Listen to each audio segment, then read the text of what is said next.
بعض اوقات کچھ جو ہے وہ لوگوں کا ہم نے انداز دیکھا ہے کہ انہوں نے جب مہمان آئے ہوئے ہوں تو اپنی اولاد کو ضرور جھاڑنا ہوتا ہے. ماں ہے تو وہ اپنی بیٹی کو کوئی باتیں چار سنائے گی، باپ ہے تو اپنے بیٹے کو چار باتیں جو ہے وہ سنائے گا. ایسے والدین ہوں گے نا، ان کا اپنی اولاد کے بارے میں ذہن بنا ہوا ہوگا کہ یہ جو ہے وہ حرکتیں جو ہے نا وہ عجیب و غریب کریں گے، ایسے اس طرح کریں گے تو اب ان کو جھاڑنا ضروری ہے.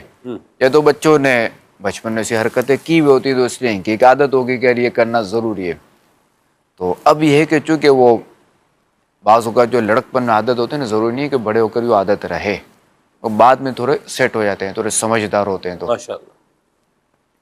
تو والدین کو چاہیے کہ ایسی حرکتیں نہ کرے کہ اس سے جو نا بچے کے دل میں بغاوت ہو جاتی ہے کہ بچہ جب سب کے سامنے بے عزت ہوگا تو پھر آزمائش ہوگی. ہاں، بچے نے حرکت کوئی ایسی کی ہے کہ سامنے والے کی حق تلفی کی ہے تو اب آپ اس کو جھاڑ سکتے ہیں دوسرے کے سامنے، تاکہ اس کو بھی پتہ چلے کہ میرے ساتھ انصاف ہوا. اگرچہ وہ مہمان ہوں، میں اس گھر کا مالک نہیں ہوں، میں اس گھر کا رہنے والا نہیں ہوں، مگر یہ مجھے انصاف ملا یہاں کہ اس گھر کے بچے نے میرے ساتھ یہ سلوک کیا تو اس کے بڑوں نے اس کو سزا دی میرے سامنے.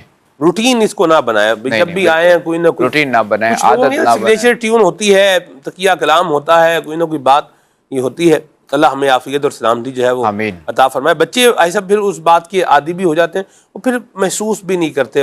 ٹھیک ہے بھئی، جیسے ہوتا نا بھئی کوٹا پورا ہو رہا ہے، مطلب بس جو ہے یہ ایک دفعہ کیا ہے ہونا ہی ہے یہ. اچھا، وہ پھر مہمانوں کے سامنے نا وہ پھر ہمیشہ کے لیے ہو جاتا ہے. یعنی اکیلے میں اس کو یہ ڈانٹیں گے نا، جھاڑیں گے نا، اس کو سمجھائیں گے تب بھی پھر وہ ڈھیٹ ہو جائے گا، وہ سنی انسنی کرے گا.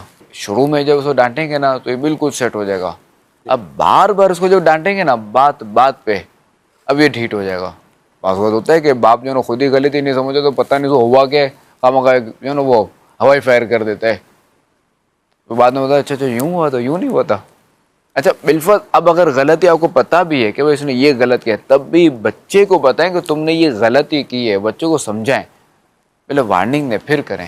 اب بچے کو بعض وقت کیا پتہ ہی نہیں ہوتا کہ مجھے کس بات پہ جھاڑو، وہ بچہ ہے، وہ ابھی اس کی عقل کم ہے. اگر وہ عقل مند ہوتا تو پھر بچہ نہ ہوتا نا.